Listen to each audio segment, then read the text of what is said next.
hung out with PK, like you guys just learned last weekend, and he told me plenty of things about the new season of Beverly Hills, and I wouldn't repeat them. So I guess I can be trusted. But Joel Kim Booster actually is apparently the host of Love Hotel, which hasn't been announced. And he posted, and listen, this is the Shannon that I have heard about for years. I've heard Shannon is a fucking nightmare for years. I've heard this, okay? I've said it on here before. A friend of mine was on a plane recently, and saw Shannon and said her behavior towards the flight attendants was disgusting, and she wasn't in first class, which is fine. I have no problem with not being in first class. It's just people that act a certain way. So Joel Kim Booster posted, who's the host of Love Hotel with Luann, Ashley Darby, Giselle, and Shannon. Just because you're a pathetic drunk on a reality television show, best known for a string of failed relationships and a DUI, does not make you a star and does not give you license to treat the people you work with like they are subhuman. Period. They will make me delete this, but DM me if you'd like to see some videos. Bezos. Then he posted again. Well, that was quick, meaning they made him delete it. Well, that was quick. Anyway, don't regret it. Hope you screenshot it. Hope she suffers. Then we have a third DM. Well, let's just say I can't imagine what John Janssen went through. Poor guy. This is the Shannon I've heard about, guys. This is the Shannon I've heard about. So where, and this has been mixed. A lot of you are not so pro Shannon for being a drunk and crashing the car and needing help. Again, I think Shannon's having a great season, a great edit. She's having a redemption arc. I have nothing against Alexis and John Janssen. By the way, let me just back up and say everyone needs to slow down, because personally, as a lawyer, do I think what Alexis and John did on national TV is blackmail or extortion? I do not. So everyone calling for Shannon to sue them for blackmail or extortion, I don't think what they did even arises to either of those actual crimes. It's a statute. I know you don't like them, but we have actual words in a statute that we have to read. Now, this is what lawsuits are made of, right? You sue someone, we read the words, and then we apply the facts to the words. In other words, we apply the facts to the letter of the law. And then we determine if the law was violated. You can do bad things, bad. But if the statute is not met, if the words are not met, and by the way, you also have to have damage and stuff. So I don't think it amounts to extortion and blackmail. That seems to have gotten away. I don't even comment when people say that. You'll say it to this video, this chat on Patreon. Say what you want. I don't fight back with people. You can come to our live show and tell me off live on the 29th, on the 29th of October at 7 p.m. Eastern Standard Time. I looked, there are still tickets left. This is going to be a small group. Last time it was 3 hours, too long for me, too long for Sarah. We are keeping this group much smaller. What's the difference if we do these more often and just have, so the group is going to be small because we can't go through all this. You guys get a question. It's a real question, and we really give an answer. By the time we're done doing that, for all those people, 3 hours. So this time it's going to be, I think, even less than half the people we had last time, at least according to me and Sarah. But we're not sure. Let's see. But there are still tickets left. It's just being capped at much. So come there, ask a question there. But this is the Shannon. I still don't know what Alexis and John did. That's that bad. I really don't. I can tell you this. I can be very honest with you with this. I mean, if I fell in love with someone who was the ex of somebody that I know, I mean, I wouldn't think twice about dating them. I wouldn't give one fuck about the person's feelings or opinions, or I would just be like, I'm in love. Sorry, I found my person. And I really feel that this is, everyone always shocks when I say, like, to me, it's Spencer and Heidi. It's two people that everyone said were getting together for the wrong reasons, fame, and here they are. I think John and Alexis might really be the real deal, although anybody that posts about how happy they are on social media all the time, gay, straight, lesbian, non-binary, older, younger, Whatever your relationship is, I don't buy it. So the more you post about how happy you are, the more I'm like, oh man, you're not happy.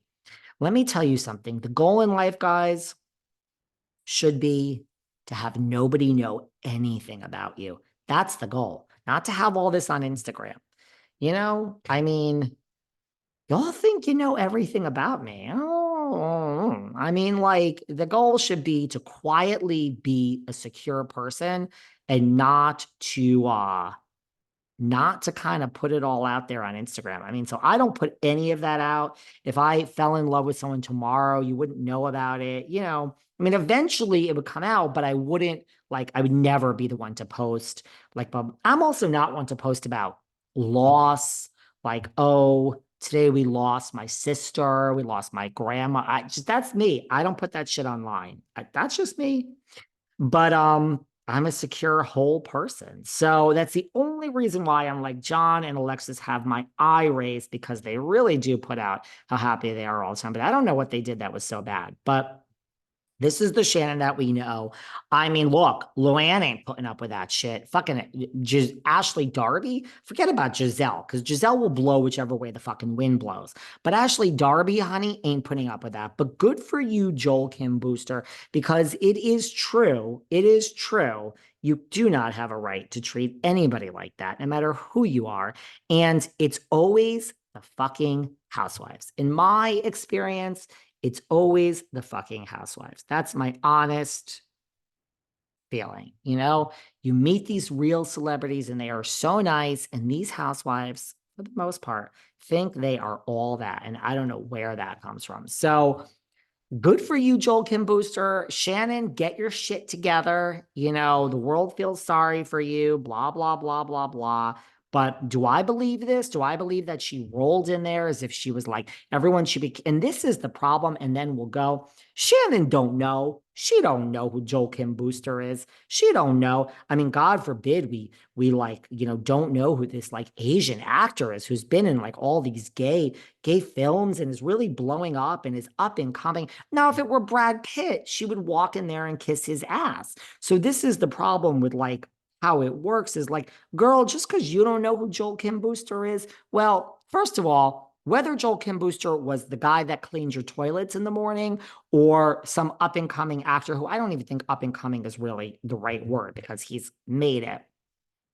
The point is, in her mind, he was below her. If it were Julia Roberts hosting or Ariana, let's keep it in the broad. If it were Ariana hosting, she would be kissing Ariana's ass. Sorry, girl, you don't know Joel Kim Booster. So that's why the joke is on her. I believe every word of it. I believe she treated him like this, acting like she was up here. And God, let me tell you, I want to see her with Ashley Darby. And by the way, this ain't going to ingratiate any man to you. Sorry, man, woman, frog, whatever it is. Ain't no one going to choose you because, I mean, I'm picturing that the premise of the show is that the guys aren't paired off. They could go for you or Lou or Ashley or Giselle. No offense, babe, but I mean, just to start, they're probably going to gravitate towards Darby because she's young, Giselle because she's drop dead gorgeous. Luann, whether they gravitate towards her or not, I don't even think that matters. Luann will knock you out of the way and go and find them. And I mean that with all the best compliments, Luann. So as it is, girl, the chips are stacked against you. So maybe you do want to be a little nicer when you go into these settings. Do I think this is true, what Joel said? No, I actually know it's true. Okay. Let's end on a positive note. I love all of you. I love all of you. I love all of you. We didn't even really get to a Salt Lake recap, but I love you guys. Really, I do. You are my people. I say this now a lot, but you are my people. We are all stuck together. We're like a little bit of misfits, but in like the best way possible. And we dance to the beat of our own drum. That is the one thing I like to just instill on people. All this, it's natural. So like me, don't like me. And always remember this before we go. God, I'm really being so soapboxy lately. My goal and your goal, everyone listening to this, your goal in life, your goal on life, you're breathing today, you're listening to this, you're alive. Hopefully you're mentally healthy and physically healthy. Your goal in life is not to have the person down the street understand you. It's not to have the person like you. It's not to have the person ingratiate you. That ain't your goal. Your goal is to be authentically you and live the life you want. If the person down the street don't understand you, fuck them. If the person down the street don't like you, fuck them. That ain't your problem. I'm with Lisa Barlow on this one, okay? Not everyone is, but I am. Your goal is not to get people to understand you or like you. So thank you all for understanding me. Thank you all mostly for liking me. And for all of you people hate listening to me right now, in a way, I love you all the most. Love you guys. See you soon. Hope you enjoyed